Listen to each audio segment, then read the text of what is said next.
In this video, I will be discussing my infographic on Marilyn Monroe, an enduring iconic figure and superstar.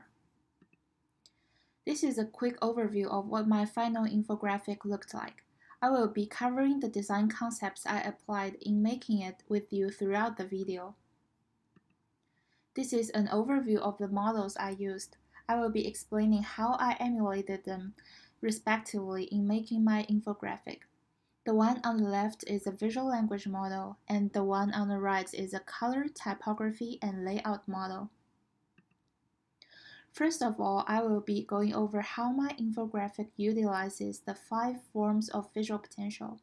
I'm going to start off by explaining the visual potential of appearance since I conveyed it in the top section of my final infographic. Visual potential of appearance is something's capability of conveying a message of what it looks like to allow you to recognize it by its appearance. To be specific, something should tell you what it's about through particular shapes. The primary appearance display I made is a realistic photo cutout of Marilyn Monroe's most iconic picture. The purpose of the photo is to answer the question, what does Marilyn Monroe look like? The display helps my viewers associate the abstract information with a concrete appearance. This appearance display emulates the main appearance display in my visual language model by having the same kind of realistic photo cutout with a background of circular pattern in order to highlight the photograph. The second appearance display I made is the realistic photos I used in my timeline. Those realistic photos help to objectify the abstract events happen in Monroe's life and allow my viewers to associate the events with particular photos that represent them. Another appearance display I created is the various icon displays throughout the infographic, like the ones presented here. The icons are used to reflect specific people or places. I used these simple and conventional displays to let my viewers create an association between the icon and the person or place close to it. The display also used 2 different colors to encode identities with different levels of importance. For example, the main character, Marilyn Monroe, is highlighted in red. Her biological parents are represented by hexagons with red outlines, but the rest of the characters are all in black since they are not as important. I used hexagons to contain icons.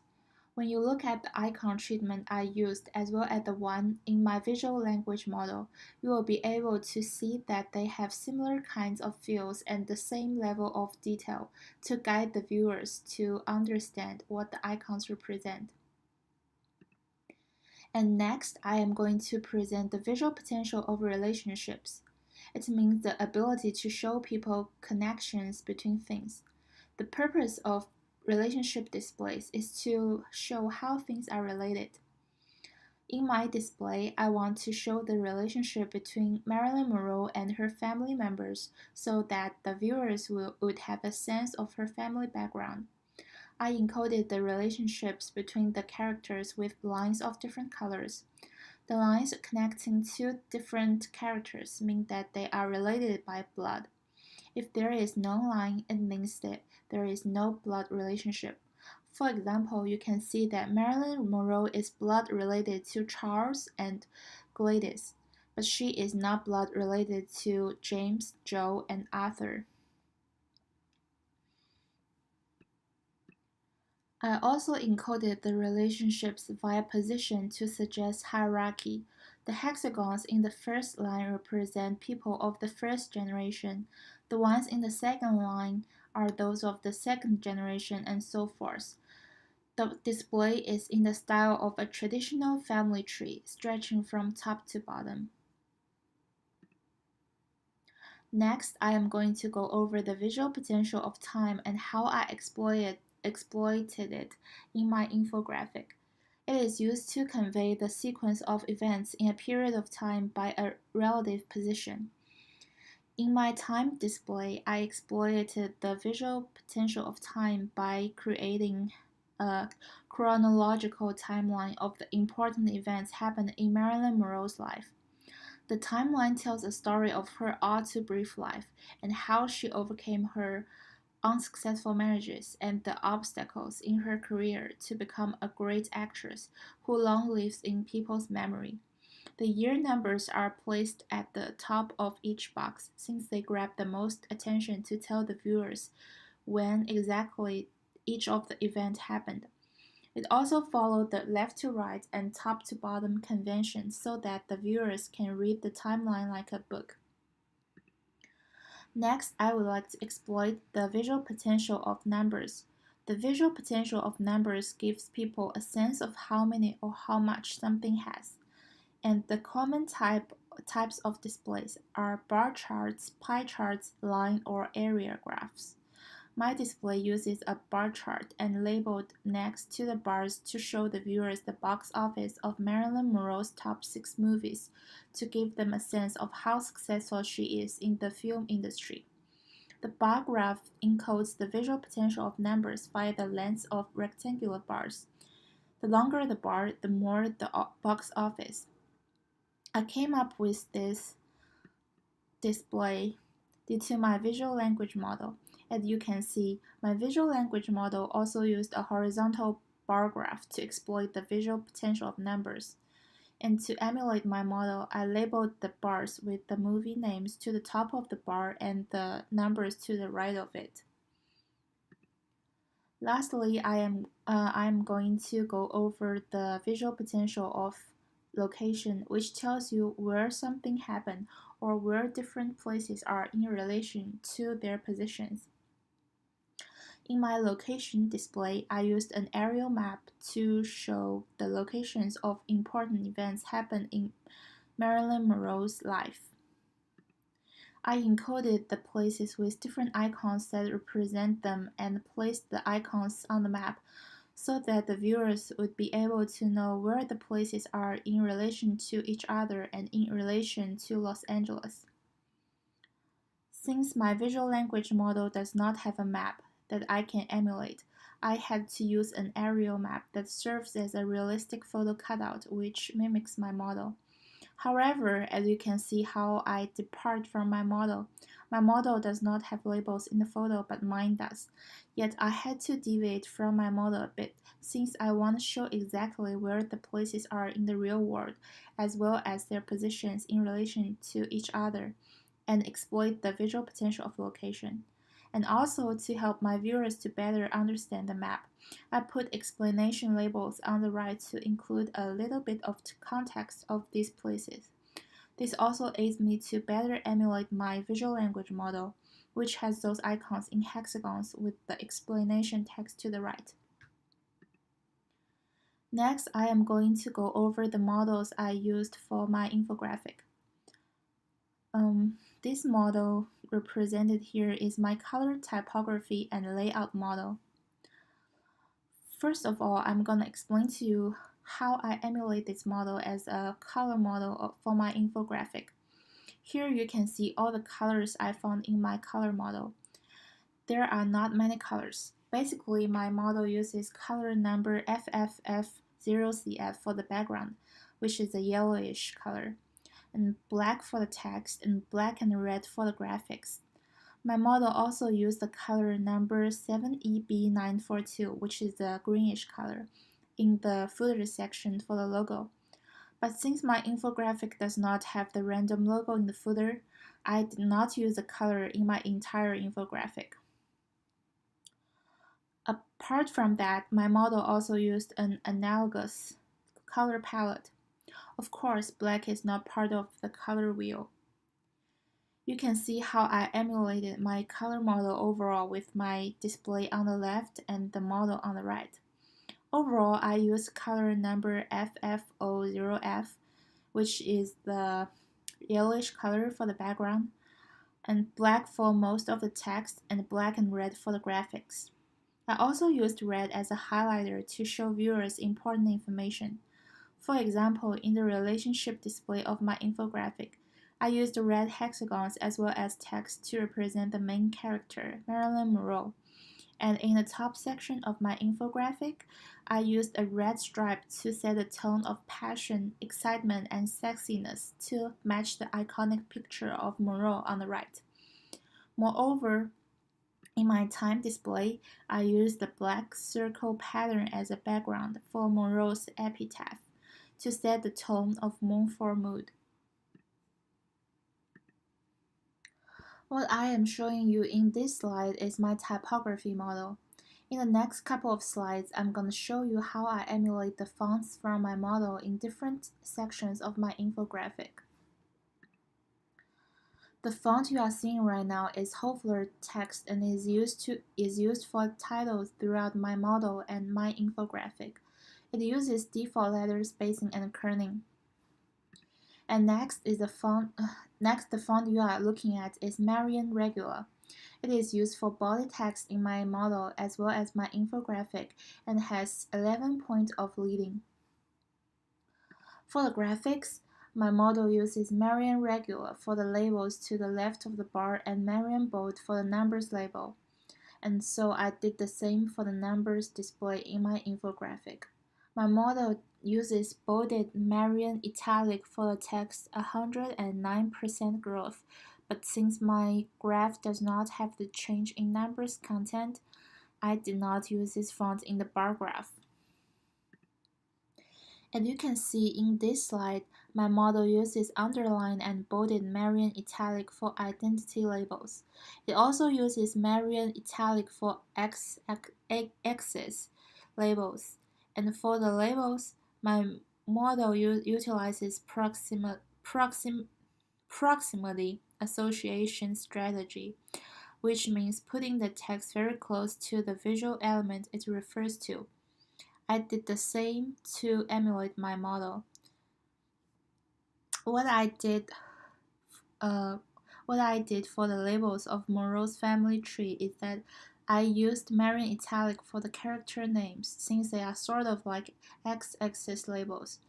I used underlined and bolded Marian Italic for the characters' identities since they are similar to the identity label.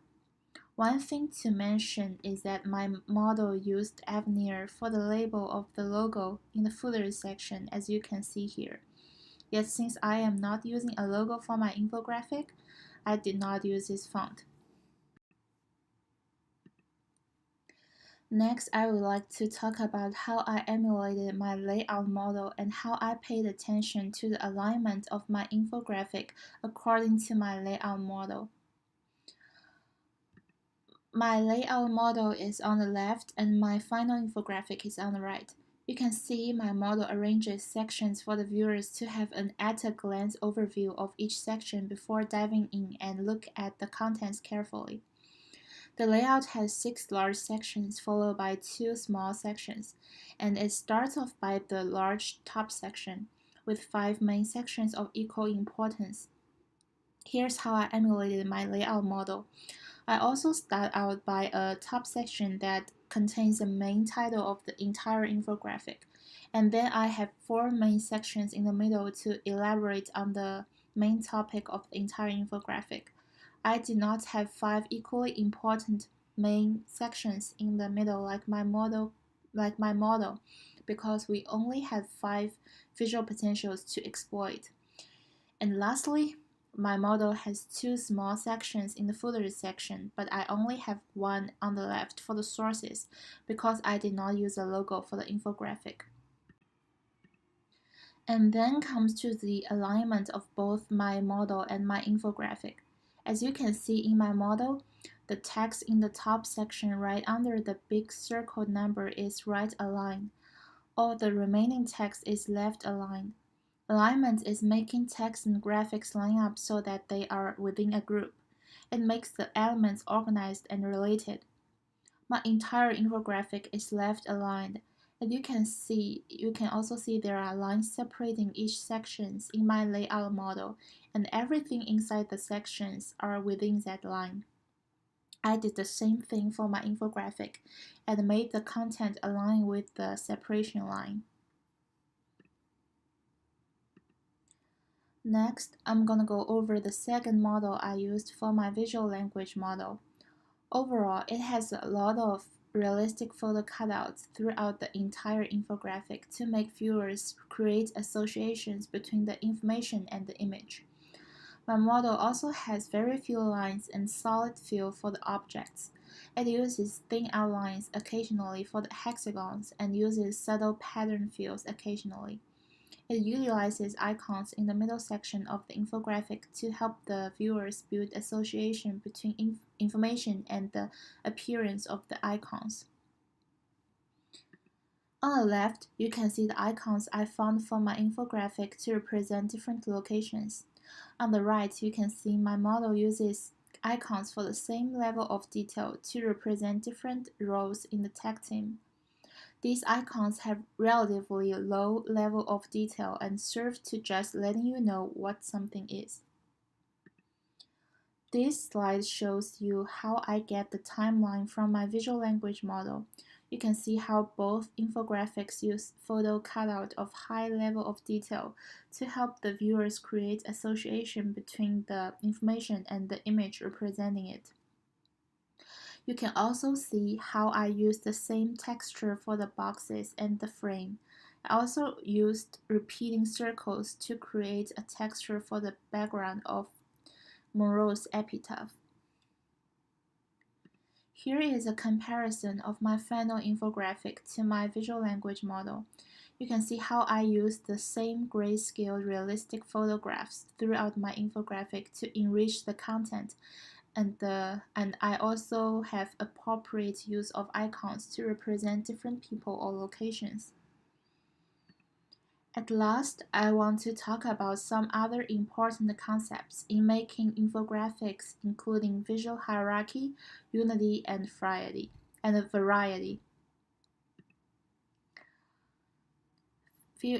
Visual hierarchy means a rank of importance of different elements in a display.